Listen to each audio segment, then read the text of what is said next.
Eu começo aqui o nosso vídeo falando justamente sobre a situação envolvendo o Flamengo. O Flamengo vai ter a possibilidade de fazer 2 bilhões de arrecadação em 2024. Né? O Flamengo divulgar aí para a temporada 23-24, cara, 2 bilhões, segundo aí o jornalista Bernardo Ramos, né? Também ele no seu canal ele falou sobre essa situação. Mas a questão que eu tô falando da arrecadação que o Bernardo Ramos trouxe no canal dele, inclusive convido você a conhecer lá o canal do Bernardo, a questão é a arrecadação com patrocínios, vendas de jogadores, bilheteria.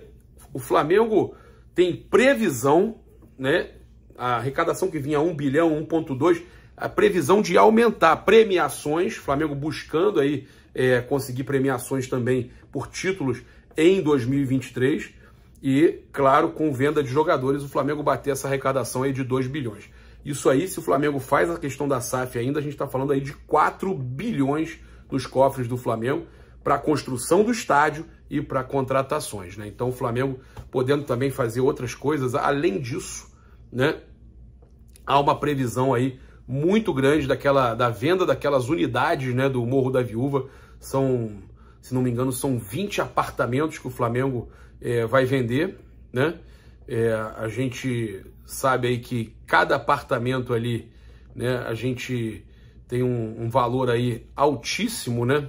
Esses apartamentos ali do Morro da Viúva são muito valorizados.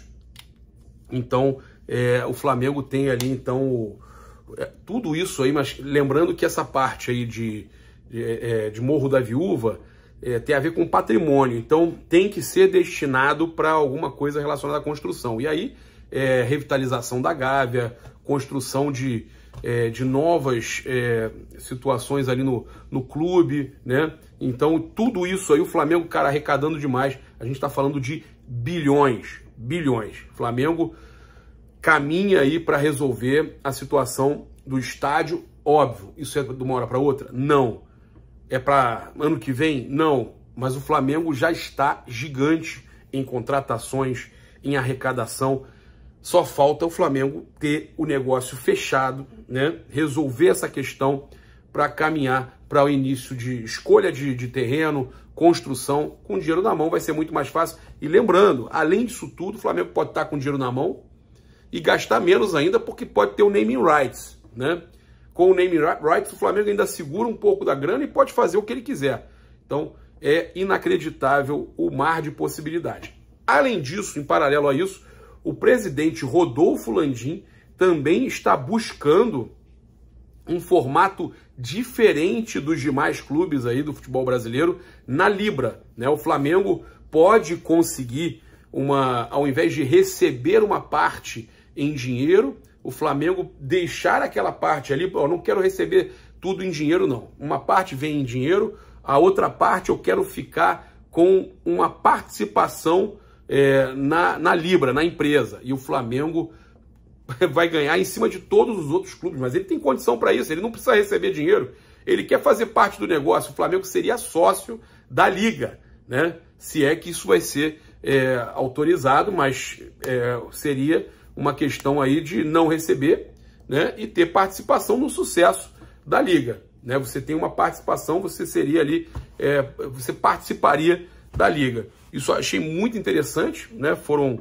algumas pessoas, fontes ligadas à diretoria, que comentaram comigo. Se isso for possível, isso é muito legal. E aí o Flamengo, então, buscando toda essa situação, ainda tem a questão, né, do patrocinador que procurou o clube, né, a montadora, que eles estão avaliando para o ano de 2024, que deve apresentar a proposta, uma montadora asiática gigante, que chega também aí com uma proposta muito grande ao Flamengo, e que a gente sabe que, sendo aprovada pelo Conselho, para o ano que vem, a gente pode ter aí mais por isso que estão falando aí dessa arrecadação recorde aí de 2 bilhões, já pensando, né, no final do contrato aí com o BRB. E detalhe, a PixBet está começando a pagar o novo patrocinador aí na verdade, a renovação do patrocinador, do patrocínio da empresa, aqui na Omoplata, eles vão estar pagando aí um valor altíssimo também. São 43 milhões de reais. E aí você vê, com a PixBet fazendo aí os 43 milhões de reais para o Flamengo, você acaba que isso aqui, na Omoplata, e o BRB, de repente, tem o Mercado Livre pagando bem aqui atrás. O BRB, de repente, vai para a barra da camisa, vai para a manga, né? Não vai sair do Flamengo. O Flamengo segue parceiro do BRB. Aí o BRB vai para outro lugar, e aí você tem o patrocínio master chegando aí dessa montadora. Se você for parar para avaliar, mantendo os valores próximos do que já estão recebendo, ainda chega essa daí, o Flamengo vai arrebentar a boca do balão com relação a patrocínio, né? E por isso os rivais aí falando, pô, mas a Leila, o Palmeiras tem só um patrocínio de 81 milhões, enquanto que o Flamengo, né, consegue, às vezes, com uma Omoplata aqui, 43 milhões. E eles ficam malucos, né? Mas é isso, né? Inclusive, muita gente já noticiando aí, né, a questão aí dos 2 bilhões, né? Vai mudar a história do Flamengo. Landim prepara surpresa de outro mundo para o Mengão. O presidente flamenguista está trabalhando muito para ser oficial e vai viajar para os Estados Unidos, né? A gente vai falar aqui agora sobre essa questão do Jorge Sampaoli querendo mais contratações, né? Então, com a janela de transferências do meio do ano quase se fechando, Sampaoli chega a incomodar um pouco a diretoria, né? Sampaoli está incomodando um pouco a diretoria porque ele segue pressionando, segundo a Raíza Simplício, ele segue pressionando por mais reforços. Eles entendem que não há motivo para essa pressão toda, né? Já teve o Alan, o Luiz Araújo, o Flamengo já gastou os tubos, né? E o Rossi, o goleiro. Então, depois do empate com o América Mineiro, o argentino saiu do Maracanã muito irritado, segundo a Raíza, falou algumas coisas na coletiva que a gente sabe que acaba como uma pressão na diretoria, né? E de acordo com o Sampaoli, haviam poucas opções no banco para conter as transições ofensivas do clube mineiro, tá? Vale lembrar que nessa partida o argentino morreu com 3 substituições. Isso é uma loucura, né?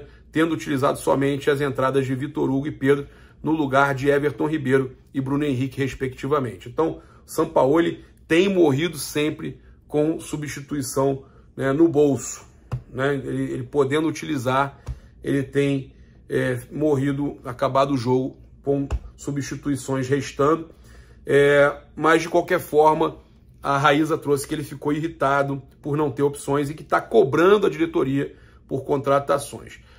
Enquanto isso, a gente tem a confirmação de grana entrando nos cofres do Flamengo.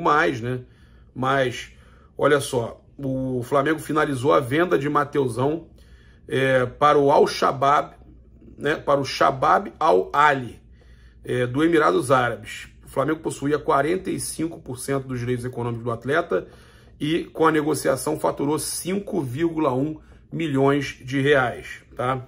Então, na verdade, o Flamengo não recebeu o esperado, né? Tinha só 45%. Em caso aí de venda futura, o Flamengo permanece aí com os 45% dos direitos, tá? O Flamengo, então, ficando aí com a venda futura. O Flamengo conseguiu amarrar isso, mas recebeu menos do que se esperava por venda de atacante do Mateusão, né? Passar para vocês, cara, que tá acontecendo uma situação chata lá em Cuiabá, né? Por preços abusivos. 3 torcidas organizadas do Flamengo realizaram um BO alegando preços abusivos para a partida entre Cuiabá e Flamengo. Os valores para a torcida rubro-negra estão entre R$ 125 e R$ 300 reais para os setores norte, inferior e superior. Já para a torcida do Cuiabá, os setores equivalentes, iguaizinhos do outro lado, custam de 25 a 150.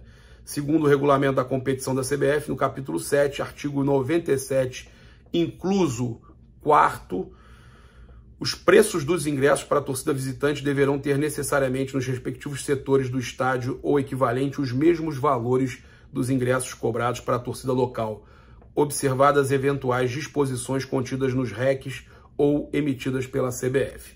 O objetivo das torcidas é que o Flamengo abaixe o preço dos ingressos ou devolva o valor pago a mais para quem já comprou as entradas, tá? Então, mas o Flamengo ali está no setor visitante, né? Então estão reclamando aí os torcedores, entrando aí com o BO, inclusive. Mas eu já vou falar de cara sobre esse plano C, né? Já que o Claudinho subiu no telhado. Se o Flamengo não conseguir trazer aí o Claudinho, o plano B, o plano C, na verdade, aqui no futebol brasileiro, e na verdade eu vou falar o seguinte, é plano D, tá? O Flamengo, eu tive uma informação que está avaliando nomes no futebol europeu, na Itália. O Flamengo está buscando nomes aí de meias que sejam opção e rápido, né? Para poder registrar o mais rápido possível. Agora, uma corrida contra o tempo, né? Já está tudo se fechando aí. E se não conseguir aí uma contratação na Europa, aí o Flamengo parte pro Maurício, provavelmente, do Internacional, mas vai ter que gastar uma grana boa também, né? E aí, você acha o Maurício um bom jogador? Eu considero um bom jogador, mas abaixo dessas opções que o Flamengo estava tentando, né? Ele foi oferecido ao Flamengo recentemente, tem apenas 6 jogos no Campeonato Brasileiro. Eu não acho que está no nível, tá, das outras contratações que o Flamengo tentou, né? Mas aí a gente sabe que a gente tem aí essa possibilidade ainda de contratar alguém na Europa. E eu já falei também, o Wendel vindo, ele faz ali a meia também. O próprio Gerson hoje pode ser o reserva do Arrascaeta, disputar a posição com o Arrascaeta, e o Wendel chegar para ocupar a posição do Gerson. Então a gente já teria esse meia ali. Para contratar agora um meia boca, né? Até ficou meia boca, eu prefiro que o Flamengo aguarde um pouco, né? E contrate na próxima janela. Não adianta trazer um jogador que vai ficar ali encostado. A gente já trouxe aí o Luiz Araújo, não sabemos se vai dar certo. Tem qualidade, mas não sabemos se vai dar certo. Então o Flamengo tem que ter cuidado aí com essa situação aí de meia, né? É hora de contratar, já trazendo aí um bom volante que faz o Coringa ali também como o Wendel. Eu acho que já muda de figura a situação. Com relação ao Claudinho, o Flamengo tenta chegar aí num valor um pouco maior, tenta agradar o Zenit, talvez negociar aí a questão de porcentagem do jogador. O Flamengo já chegou aos 17 milhões de euros, apesar de alguns jornalistas dizerem que o Flamengo ofereceu 15. Aquela proposta de 15 a gente trouxe semana passada. O Flamengo já tinha chegado aos 17 milhões de euros, tá? A proposta negada pelo Zenit foi na casa dos 17 milhões de euros. O Flamengo vai ter que oferecer mais, né? Então, Claudinho, olha, a diretoria do Flamengo já trabalha com a possibilidade de não conseguir contratar o Claudinho, infelizmente, e já estão, então, de olho em mais opções aí para meia. Então, vamos aqui a informação com relação ao Nicolás de la Cruz, né? Em contato com o jornalista Bruno Lemos, da S1 Live, o empresário do meia, do meia Nicolás de la Cruz, o Paco Casal, afirmou que apenas o Flamengo tem conversas pela contratação do atleta. Ele respondeu o seguinte: bom dia, por agora só há conversas com o Flamengo.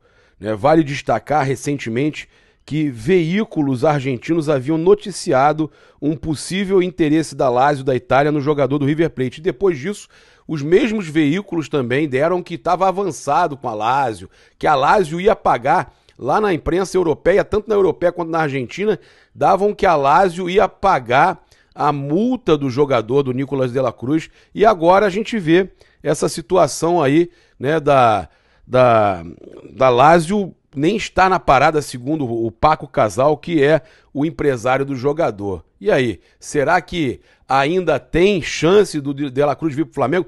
Eu, sinceramente, não acredito no De La Cruz para agora, tá? Eu falo para vocês há um tempo que o River não iria liberar na Libertadores agora e que o Flamengo só conseguiria contratar o De La Cruz para a próxima janela. E aí ficaria, né, com esse espaço aí, né, com essa brecha aí para o futuro.